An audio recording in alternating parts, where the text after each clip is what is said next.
Hey gardeners, I'm Steven here to talk to you about a simple thing of cleaning your geraniums.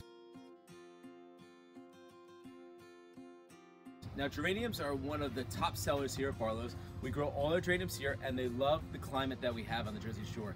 The cooler nights in the fall, the hot summer days, they can take it a little on the drier side, they don't mind the salt air, so they're a great plant for you to have in your garden. But a super easy trick to taking care of your geraniums is keeping them clean.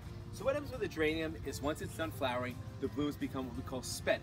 So the flowers start to look like this. And it's really important that you want to clean them. Now the trick to cleaning them is to snap the stem off all the way down at the base of the plant. So you get this much of it off. You don't want to go in and just take the tip off because you leave this little piece sticking up. That will eventually die and it could open the door for diseases. So you just want to snap them off. And geraniums are really easy to do because they will actually make that snap sound when you clean them. So it's important to go through and clean out all the spent blooms on a geranium. So this is what I mean by a spent bloom. See how the center of that is kind of dying?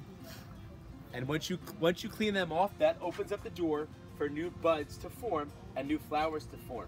You want to make sure you do this about once a week just to keep your geraniums clean. Now we have something over here, like these containers right here, they have a lot of spent blooms. So if you look here, I'm just gonna go down and I'm gonna snap these spent flowers off, and that will open the door for new flowers to come.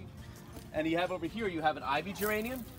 So ivy geraniums, you can almost clean, you can actually kind of yank on them and it'll pull them off. And that's how you want to clean your geranium.